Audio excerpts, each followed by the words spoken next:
राजीवनेत्रं रघुवंशनाथं कारुण्यरूपं करुणाकरन्तं श्रीरामचन्द्रं शरणं प्रपद्ये।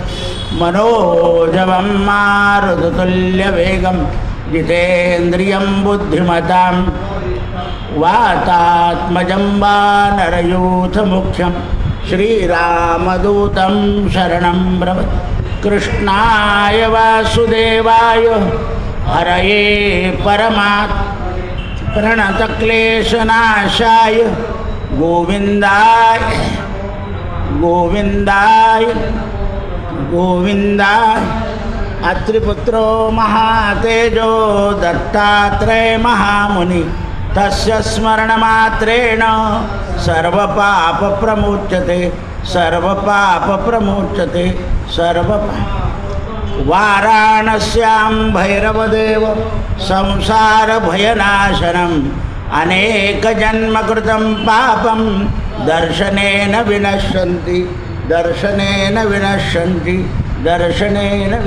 निवृत्तिज्ञानदेव सोपानमुक्ताबाई एकनाथ नामदेव तुकाराम।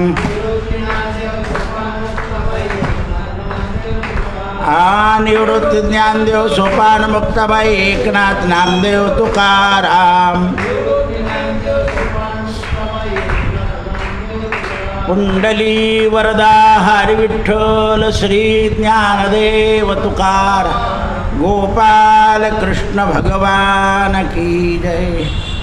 तृष्णा त्याग याचा दृष्टांत देण्याकरता जनक राजा आणि मुनी यांनी केलेला संवाद धर्मराजाला भीष्म पितामह सांगताय।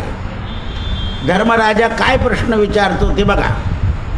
दादाजी, मनुष्य अनेक उद्योग करतो पण तरी एखाद्या माणसाला धन मिळत नाही। खूप प्रयत्न करतो आणि एखाद्या माणसाला कमी प्रयत्नामध्ये धन जास्त मिळतं। तर दोघांमध्ये कोण सुखी? त्यावेळा भीष्म पितामह म्हणाले, धर्मराजा, ज्याला कमी प्रयत्नामध्ये जास्ती धन मिळतो तो दुःखी आणि ज्याला कमी मिळतं तो सुखी। म्हणे असं कसं उलटं सांगताय तुम्ही? म्हणाले, हो, कारण त्याला जसं मिळत जातं तशी त्याची मिळवण्याकरता तृष्णा वाढत जाते आणि तो तळमळ करत राहतो। इतकं झालं, त्याच्यापुढे इतकं केव्हा होईल, त्याच्यापुढे इतकं केलं। हा काय करतो, ज्याला मिळत नाही, जेवढं मिळतं त्याचं झालं। हा, म्हणून ही तृष्णा। भगवान ज्ञानेश्वर काय लिहितात ज्ञानेश्वरवेळी की देवा माझी तृष्णा आणि घालव, कृष्णा घालवी माझी तृष्णा। कारण आशा आणि तृष्णा या माणसाला रडवत असतात आणि त्याच्यामुळे तो मनुष्य नेहमी दुःखी असतो। भीष्म पितामह म्हणाले, समतेची भावना येणं मोठं कठीण आहे। धन असो या नसो, समता आली पाहिजे म्हणत। समत्वम योग उच्यते। माणसाला समस्त राखता आलं पाहिजे। सगळे दिवस सारखे नसतात म्हणून ते म्हणतात मनुष्य धनाकरता खटपट करतच राहतो आणि त्यामुळे ज्याला धन मिळवून सुखी राहायचं असेल त्याने काय करायचं ते आहे, त्याने सत्य भाषण करावं। ज्याला कमी प्रयत्नामध्ये म्हणजे ज्याच्या नशिबामध्ये धन आहे त्याने सत्य भाषण करावं, म्हणजे त्याला उपद्रव होणार नाही। पण धन मात्र धर्मराजा जसं मिळतं ना तसं त्या धनाकरता मनुष्य असत्य भाषण करतो। काय करतो पहा तुम्ही, आता चांगला माल विकला जातो तो भेसळ करून विकायचं पाप होतं। भेसळ करून विकण्याचं बुद्धी होते ना, म्हणजे भेसळ केली म्हणजे काय झालं, असत्य झालं। आज जगात पहा तुम्ही, एकदा धंदा चालायला लागला की त्याने कालवा कालव केलीच, असं आहे ते. म्हणून सत्य भाषण करावं आणि विरक्त होत जावं, म्हणजे कर्मामध्ये आसक्त होऊ नये. या 5 गोष्टी ज्याने सांभाळल्या तो जगात विरक्त कायम राहतो. म्हणजे असो या नसो, सत्य भाषण करायचं, भोगापासून लांब व्हायचं आणि कर्मामध्ये आसक्त व्हायचं नाही. आणि लटपट आणि खटपट धनाकरता करायची नाही. जे मिळतंय ते सांभाळून ठेवायचं, खलास. आपण काय करतो, मिळण्याकरता खटपट लटपट करतो. लटपट म्हणजे लबाडी, खटपट ठीक आहे, पण लटपट अगदी ठरलेलं आहे ना की एवढा भाव घ्यावा, बस तेवढाच घेतला पाहिजे. तुम्ही खटपट करायला गेले, तराजूचा काटा मारायला गेले की झालं असत्य. म्हणून ते म्हणतात याच्यामध्ये एक इतिहास आहे, तो तुला सांगतो. एक मंकी नावाचा मनुष्य धन उपार्जन करण्याकरता खूप प्रयत्न करीत असे, पण त्याला सफलता मिळत नव्हती. आधी ज्याला सफलता मिळत नाही त्याचा दृष्टांत दिला आहे. तो अनेक प्रकारे धन मिळवण्याकरता प्रयत्न करायचा. म्हणून त्याने असं ठरवलं, आपल्या गावातून 2 बछडे विकत घेतले आणि लांबच्या गावाला जाऊन हे 2 बछडे विकावे आणि याच्यातून काहीतरी द्रव्य मिळवावं. लांबचा प्रवास करायला, जसं आता काही लोक इकडून माल तिकडे घेऊन जातात, पण मध्ये काहीतरी गडबड होऊन जाते, गाडीचा ॲक्सिडेंट होऊन जातो, गाडी उलटी होऊन जाते, करायला जाता काय आणि वर होतात पाय. हा 2 बछडे घेऊन निघाला. जाता जाता दोन्ही बछडे एकामेकाला असे बांधलेले होते. 2 बैल एकामेकाला लहान बछडे बांधून तो मागून हाकलत होता आणि ते बछडे झाले. तिकून उंट आला, त्या उंटाने दोन्ही बछड्यांच्या मध्ये मान घातली आणि अशी गरगर फिरवली. दोन्ही बछडे पडले, त्याच्यातलं एक मरून गेलं. खटपट केली काय होती, या इथून माल येऊन त्या गावात 2 पैसे जास्त मिळवणे.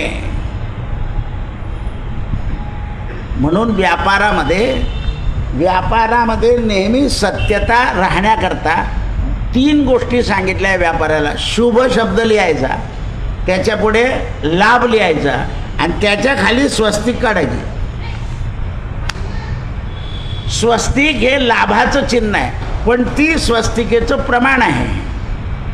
ती मापाची पाहिजे, लहान मोठी व्हायला नको. ती लहान मोठी झाली की नुकसान होतं. हे बऱ्याच लोकांना माहीत नाही. समान निघाली पाहिजे स्वस्तिक. कारण मनुष्य हाताने करायला जातो ना तर कमी जास्त होऊन जाते. म्हणून वाट पाहून शेवटी प्रवचनाला आठ म्हटलं तर थांब थोड्या दामध्ये. मग तिला प्रमाण दिलं पाहिजे. त्या नवीन खोल्याच्या दरवाजावर काढून ठेवले मी मुद्दाहून. ती अण्णाला प्रमाण दिलं होतं की अण्णा अशा प्रमाणाची तयार कर, म्हणजे ती बरोबर असली तर त्याचं फळ मिळतं. म्हणून आता ते दोन्ही बैलांची म्हणजे एकाची गर्दन तुटली, एक मेला, आणि दुसऱ्याची गर्दन खराब झाली. तो जेवढ्याला घेतला होता त्याच्यापेक्षा कमी पैशाला विकावा. एक तर बछडा गेला, दुसऱ्यामध्ये कमी. अशी फसगत होते. म्हणून धनाकरता माणसाने असत्य बोलू नाही. धनाकरता सत्य बोलत जावं. सत्यानुसारणे लक्ष्मी. लक्ष्मी काय आहे तर सत्याला अनुसरणारी आहे. आपल्याला काय वाटतं, पाप बिना लक्ष्मी नाही. पापाशिवाय लक्ष्मी मिळत नाही, खोटं बोलल्याशिवाय मिळत नाही असं लोक म्हणतात. तसं नाही आहे. जी खोटं बोलण्याने मिळते ती अलक्ष्मी असते. आपल्याला वाटतं ती लक्ष्मीच आहे, आणि अलक्ष्मीने काय होतं, बुद्धी बिघडत जाते.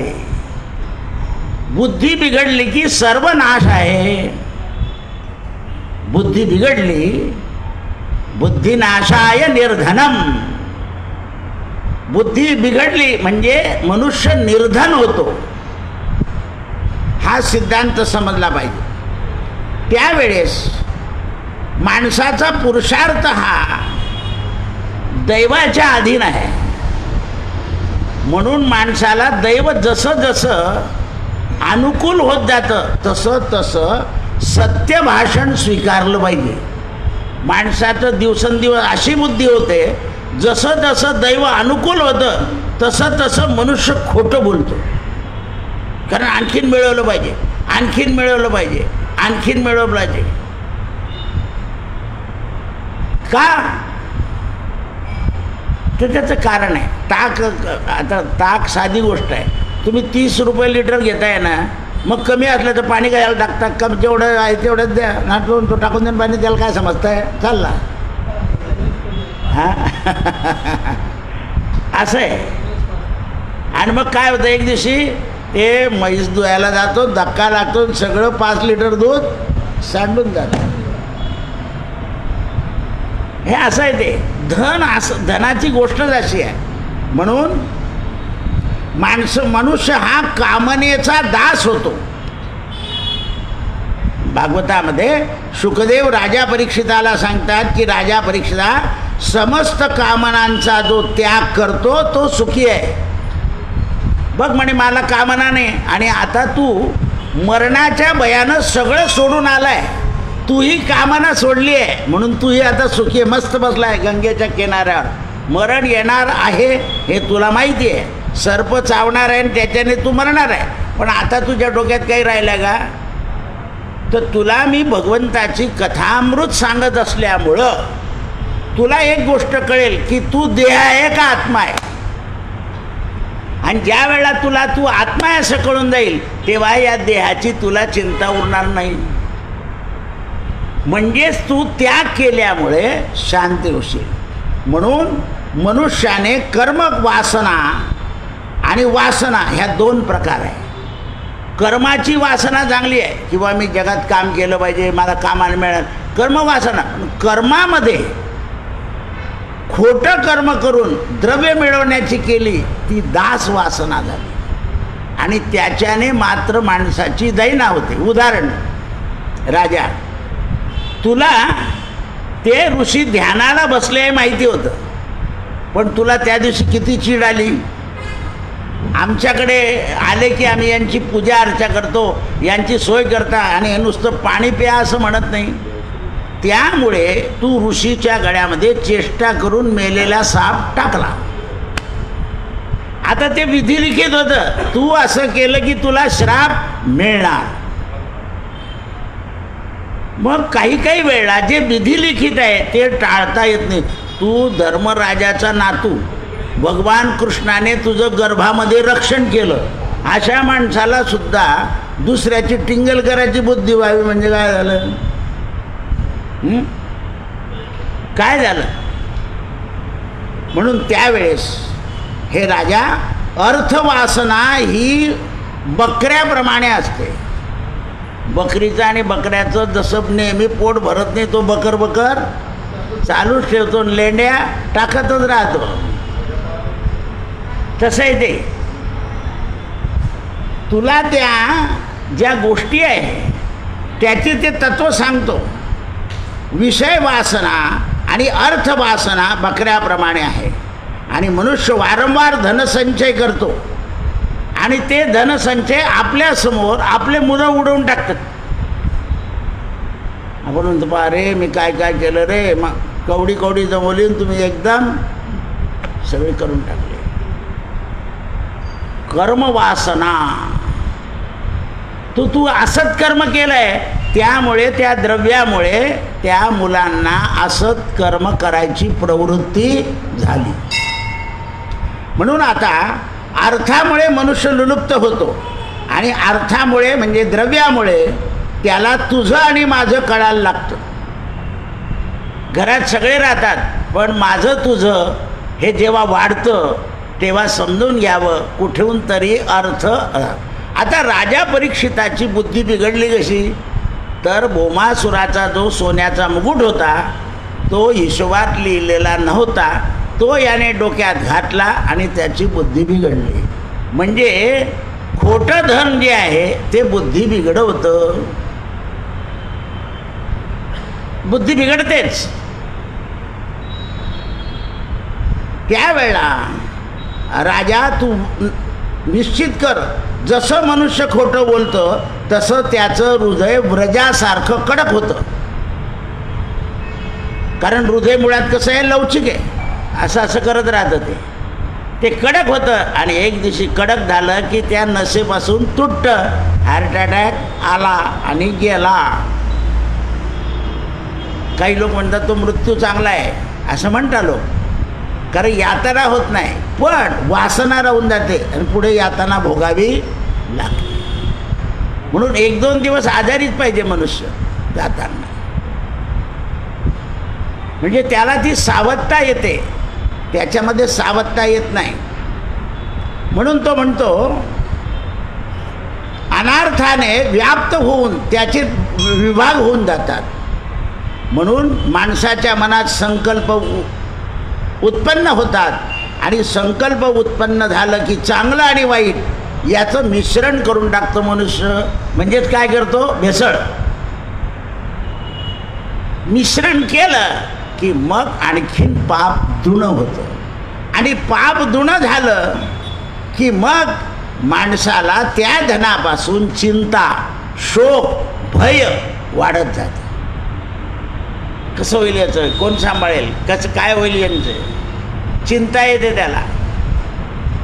आणि केव्हा केव्हा स्वतः ठेवलेलं धन विसरून जातो आणि चालला जातो आणि ते कोणीतरी दुसरं उचलून नेतं.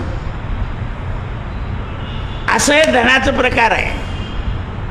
म्हणून ज्या मार्गाने ते आलंय त्या मार्गाने ते निघून जातं. आमुकी कमाई जामू में गमाई. म्हणून ते म्हणतात हे संकल्प उत्पन्न होतात आणि मनुष्य उद्योगहीन होतो. त्याला संतोष राहत नाही, तृष्णा वाढत जाते. गंगेचं पाणी जसं मनुष्य प्यायला की असं वाटतं हेच पाणी प्यायला पाहिजे, त्याप्रमाणे त्या धनामुळे त्याचा स्वभाव होतो आणि दिवसेंदिवस त्याची तृष्णा वाढते आणि त्याची तृष्णा कमी होत नाही. जसं अग्नीमध्ये तूप टाकत गेलं की अग्नी वाढतच जातो, त्याप्रमाणे कृष्णा घालवी माझी तृष्णा. माऊली लिहिते आशा तृष्णेची करी कोंडी. आशा आणि तृष्णा ह्या मारल्या पाहिजे. म्हणून तृष्णा वाढून जाते आणि तृष्णा वाढली की सत्याचा नाश होतो आणि मग मनुष्य हा देह जेव्हा सोडतो तेव्हा हा पिंड म्हणजे आत्मा बाजूला होऊन जातो आणि देहाला मात्र नाना प्रकारचे कष्ट भोगावे लागतात. एवढंच नाही तर या शरीरामध्ये अहंकार आणि काम हा इतका वाढतो की दुसऱ्याचा अपमान करतो, दुसऱ्याची निंदा करतो, धर्म त्याच्या लक्षात राहत नाही, सत्याची बाजू सोडून देतो. आपल्याजवळ असलेले जनावरं त्यांना थोड्या किमतीकरता विकून टाकतो की ज्यांनी जन्मभर कष्ट केले आणि त्याची हिंसा होते, त्याच्या मारल्याचे पैसे तो खातो. म्हणून पूर्वीचे शेतकरी बैल दारापुढेच मरेल विकणार नाही, गाय दारापुढेच मरेल विकणार नाही, म्हैस दारापुढेच मरेल. आता लोक काय म्हणतात विकून टाका. हो काय करता, जेवढे आले 100 रुपये आले तरी भरपूर झाले असं म्हणतात ते. म्हणून ते म्हणतात बुद्धी खराब होते आणि चित्तामध्ये श्रवण मनन होत नाही आणि त्यामुळे आत्मज्ञान होत नाही. आत्मज्ञान न झाल्यामुळे सारखं दुःख राहतं आणि पुन्हा दुसऱ्या जन्मामध्ये पुन्हा पापबुद्धी होते, कारण ते कर्म त्याच्यापासून सुटत नाही. म्हणून धर्मराजा आता तुला कळालं, दैव हे धनावर अवलंबून नाही आहे. दैव हे वेगळं आहे. आपलं नशीब केव्हा केव्हा आपली थट्टा करतं. जसं नशिबामध्ये लिहिलेलं असतं तसं घडतं. केव्हा केव्हा चांगला मनुष्य दुर्बुद्धीत चालला जातो, दुर्बुद्धीतला मनुष्य चांगला होऊन जातो. म्हणून कोणालाही नाव ठेवायचं नाही. बघ, तिरस्कार वाढत जातो दिवसेंदिवस, सगळ्यांचा तिरस्कार. म्हणून नंतर मला आता कोण होतं गोडी राहिली नाही, कंटाळा आला, समजून घ्यावं याचं पाणी मुरलं जिरलं. लोकांचा अनुभव घ्यायचा. फसवणारा माणूस होता, पण त्याचं वाईट व्हावं असं मनात आणायचं नाही, किंवा त्याचा तिरस्कार करायचा नाही, आणि कोणालाही क्षमा करायची, कष्ट पोचवायचे नाही. कारण द्वेष आला की व्यवहार खोटा होतो, आणि खोटा व्यवहार खरं दाखवण्याकरता मनुष्य वरवर सत्य बोलतो आणि आत मात्र असत्य. आता हे आंब्यावाले काय करतात, आंबा दाखवता गोड आणि त्याच्यामध्ये घालून देतात आंबट. उघड पाहन तुम्ही. पण काय होतं मग, 2-4 दिवस विकलेच जात नाही, सगळे सडून जातात, विकलेच जात नाही. त्याच्या मग त्याला वाटतं सुरुवातीला मिळून जातं, आपण माल खपवला, पण चांगला माल सडून जातो, कोणी गिऱ्हाईकच येत नाही. बरं, घरी खायची बुद्धी होत नाही, खाऊन घेतलं तरी चालेल, नाही खातो, ते तसेच जातात. ते त्याच्यात एक सडला म्हणजे तो बाकीच्यांना सडवतो. म्हणून ते म्हणतात, याकरता माणसाला वैराग्य आलं की सुख येतं, तृप्ती येते, शांती येते, सत्य, दम आणि क्षमा, सर्व भूतांमध्ये माणसाला प्रेम वाढतो. आणि प्रेम वाढलं की त्याच्यामध्ये सत्वगुण वाढत जातो. जसं आपल्यामध्ये प्रेम वाढतं ना, तसं आपल्या सत्गुण. म्हणून राजा, अशा प्रकारे बुद्धी प्राप्त झालेले विरक्त लोक जगामध्ये सुखी होतात, आणि जे विरक्त नाही ते शेवटपर्यंत दुःखी राहतात. म्हणून काही लोक तुम्हाला भेटले ना, कपडे साधे असतात, का कसं चाललं, एकदम मस्त, आपण म्हणतो बा दिवसेंदिवस बारीक होतो पण मस्त म्हणतोय. कारण विरक्त झालं की मग कपड्याची राहत नाही इच्छा, शरीराची नाही, काही नाही राहत आहे त्याच्यामध्ये सनाट. म्हणून कामनाची जड जी आहे तीच कापून टाकतात. हे लोक काय करतात, मनामध्ये जी कामना आहे तिची जडच उपटून टाकली, म्हणजे मुळासकटच जड काढली की कामना उरत नाही. म्हणून शांत आत्मा बोध ऋषीने सांगितलं आहे की महाप्राज्ञावंत व्हा आणि बुद्धीला सदा आनंदात ठेवा. कृष्णार्पणमस्तु. आता उद्याच्या दिवशी संतांनं केलेलं आचरण आणि प्रल्हादाची अवधूत गीता. सत्यगुरु राये कृपा मज केली, परिणाय घडली सेवा काही.